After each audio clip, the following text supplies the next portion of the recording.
ओम शांति। 10 अप्रैल 2026 के बाबा के मधुर महावाक्य। बाबा कहते, मीठे बच्चे, बाप आए हैं भारत को सलवेश करने, दुख से निकाल सुख में ले चलने।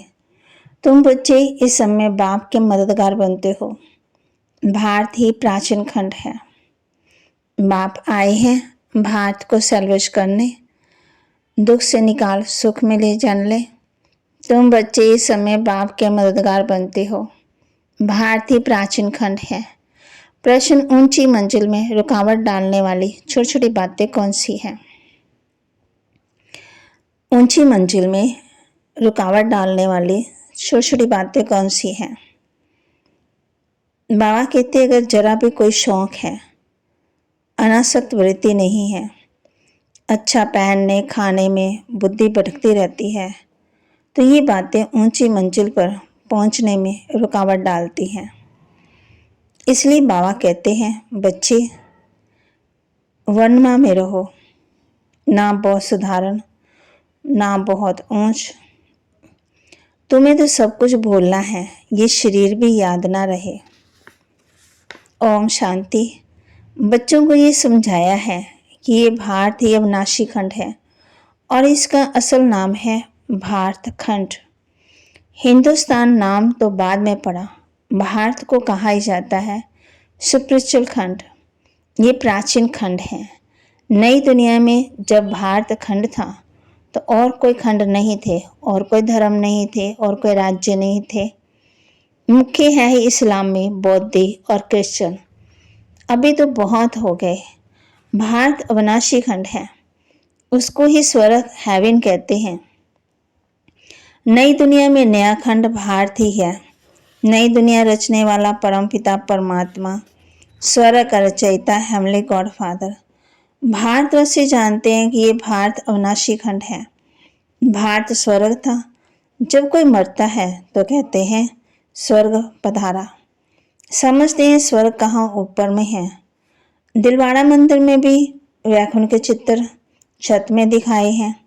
ये किसी की बुद्धि में नहीं आता कि भारत ही हेवन था, अब नहीं है, अभी तो हेल है।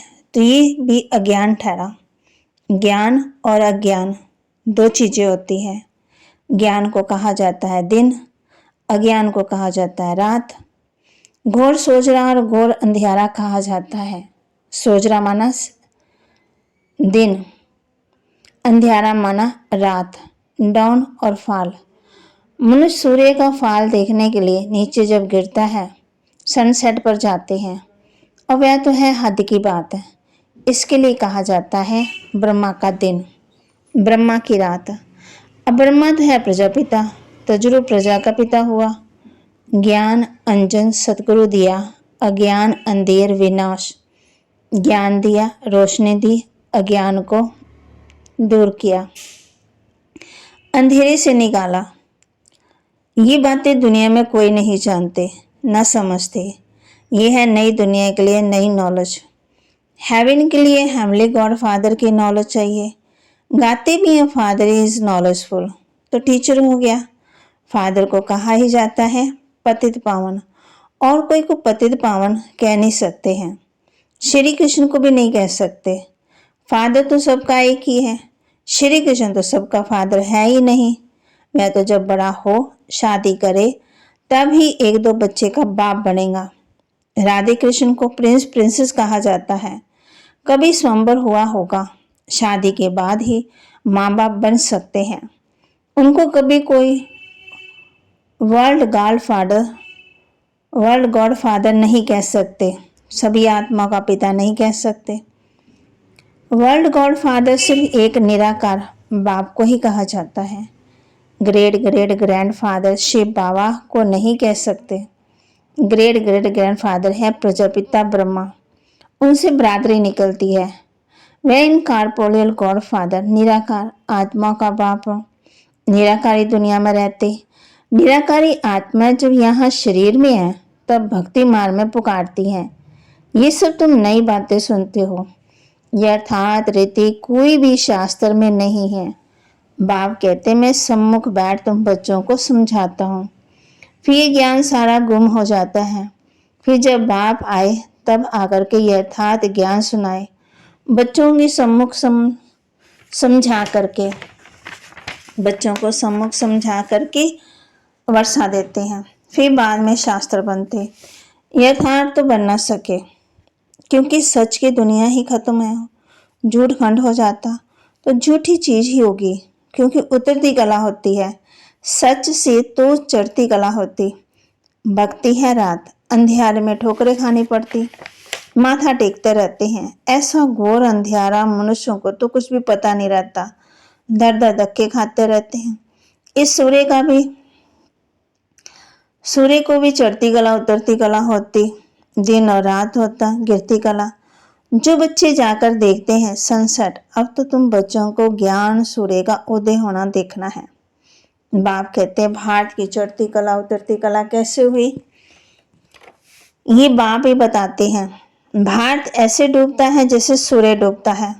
सत्यनारायण की कथा में ये दिखाते हैं कि भारत का बेड़ा नीचे चला जाता, फिर बाप आकर के उनको ऊंचा करती, तुम इस भारत को फिर से नया बनाते। नई दुनिया कैसे स्थापन होती, ये तुम बच्चे ही जानते हो। तुम मंत्रण देते हो।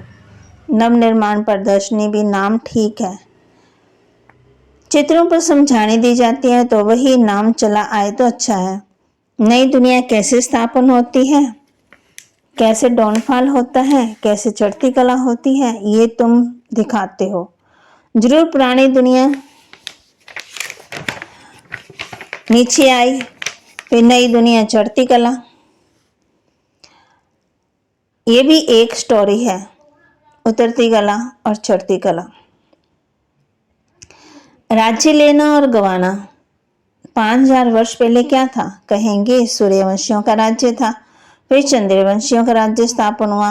वह तो एक दो के राज्य लेते दिखाते हैं, फलाने से राज्य लिया, वह कोई सीढ़ी नहीं समझते। ये तो बाप समझाते हैं कि तुम गोल्डन एज से सिल्वर एज में गए, सीढ़ी उतरते आए। ये 84 जन्मों की सीढ़ी है। सीढ़ी उतरनी होती है, फिर चढ़नी भी होती है। डाउनफॉल का राज भी समझाना होता है। भारत का डाउनफॉल कितना समय रहा, कितनी चढ़ती कला रही, विचार सागर मंथन करना होता है। भारतवासियों को, मनुष्यों को तो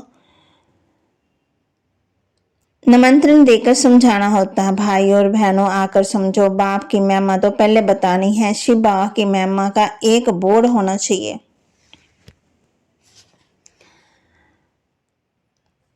पतित पावन ज्ञान सागर, पवित्रता सुख शांति का सागर, संपत्ति का सागर, सदगति का दाता, जगत पिता, जगत शिक्षक, जगत गुरु शिव बाबा से आकर अपना सूर्यवंशी चंद्रवंशी वर्षा लो, तो मनुष्यों को बाप का पता पड़े। बाप की महिमा बाकी और श्री कृष्ण की महिमा अलग है। ये तुम बच्चों को बुद्धि में बैठा हुआ है। सर्विसेबल बच्चे जो है ना, वे सारा दिन दौड़ाधारी करते रहते, अपनी लौकिक सर्विस होते भी छुट्टी ले सर्विस में लग जाते। ये है ही ईश्वरीय गवर्नमेंट। खास बच्चियां अगर ऐसी सर्विस में लग जाए तो बहुत नाम निकाल सकती हैं। सर्विसेबल बच्चों की पालना तो अच्छी रीति होती रहती है, क्योंकि शिव बाबा का भंडारा भरपूर है।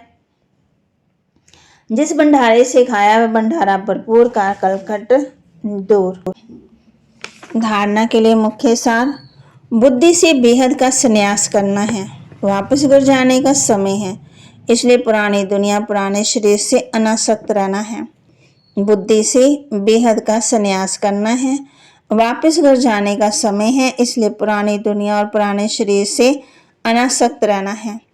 ड्रामा की हर सीन को देखते हुए सदा हर्षित रहना है।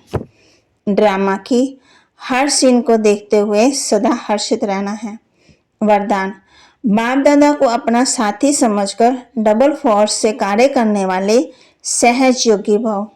बाप दादा को अपना साथी समझकर डबल फोर्स से कार्य करने वाले सहज योगी भव।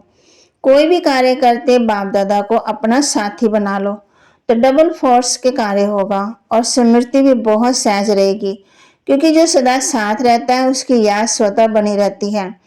तो ऐसे साथी रहने से वे बुद्धि द्वारा निरंतर सत्य का संग करने से सहयोगी बन जाएंगे और पावरफुल संग होने के कारण हर कर्तव्य में आपका डबल फोर्स रहेगा, जिससे हर कार्य में सफलता की अनुभूति होगी।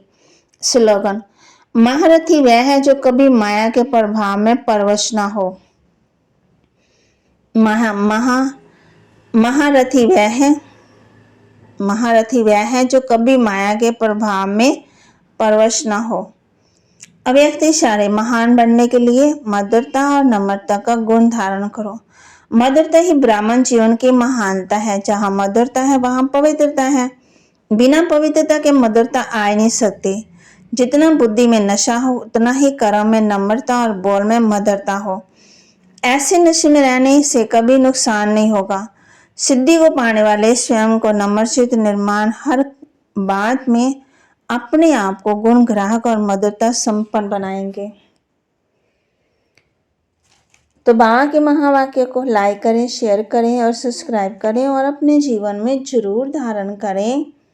महारथी वह है जो कभी माया के प्रभाव में परवश न हो। महान बनना है तो 2 गुणों को धारण कर लो। मधुरता और नम्रता के गुण को धारण करना है। ड्रामा की हर सीन को देखते हुए सदा हर्षित रहना है। ओम शांति।